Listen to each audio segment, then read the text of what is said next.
Hey everybody. Welcome to What's Your Damage, Samala. There's Juno. Juno, say hi.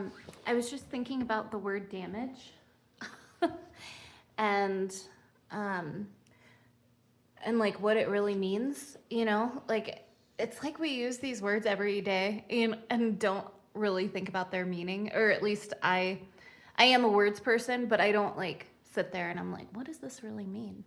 Um, and to damage, to me, it just means, well, I mean, exactly what it is, It's like, here is this thing, clean and new, or clean and old, um, something that has a purpose, like a function, um, and then to,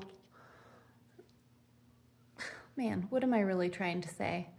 All I know is that damage comes in all forms. And when it comes to relationships, um, it's usually trust that is damaged, right? Like, in my mind, there's really no other way to damage or destroy a relationship or, um,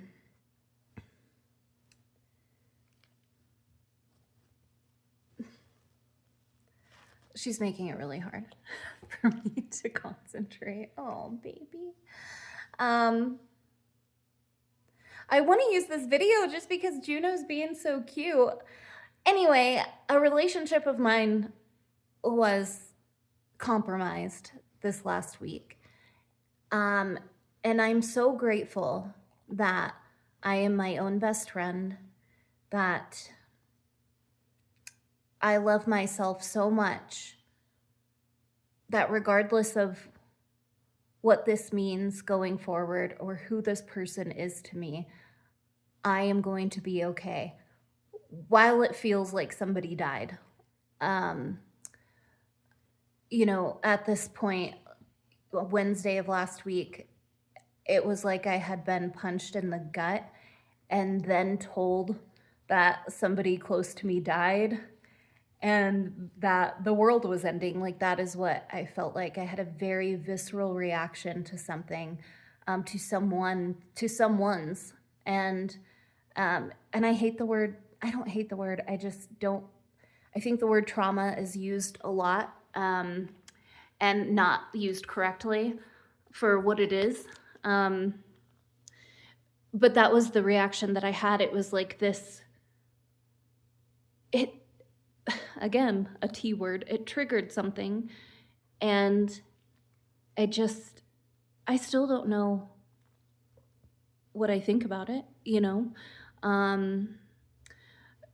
But the fact that, like, damage doesn't have to mean that something is beyond repair.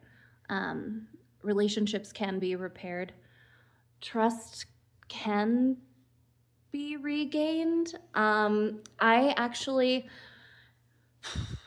for me, it's kind of like once trust is broken, it's broken, and then I can love you and I can forgive and I can be understanding, but it's not easily that I would give somebody the benefit of the doubt after that's broken.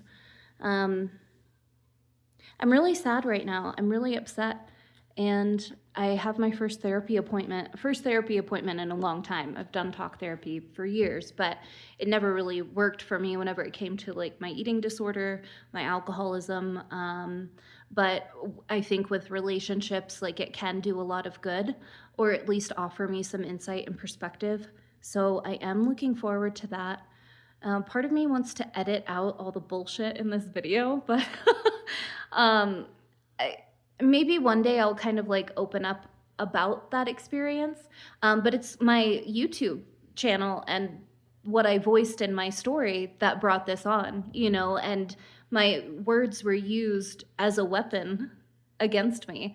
And something about, well, I put it on YouTube for all the world to see, you know what I mean? And it's like, that's my prerogative, that's my right, that's my business, you know what I mean?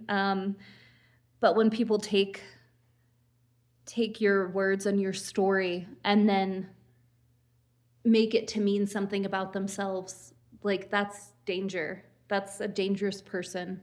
Um, anyway, so also, like, the fact that I get to do this, like, it was my first little dose of, sure, you can, like I've said before, like, you can do whatever you want. You can say whatever you want as long as you're willing to deal with the consequences. And, like, this was one of those consequences. It was, like, the first real one that I've had from, like, posting. I have 10, 12, I have 8 videos. I don't know. But it's like, somebody's gonna find something, you know what I mean, to make it about themselves. And when that happens, like, fuck them. Like, fuck them. And keep doing what you're doing, right, Juno? She knows. Anyway, can't wait to keep posting on here.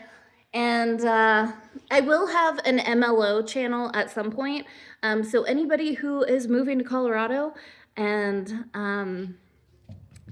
well, I'll just wait until I have all the everything I need to make sure I'm compliant. But I hope you'll have an awesome day, and I love you. Stay real, stay sucker free, All right, bye.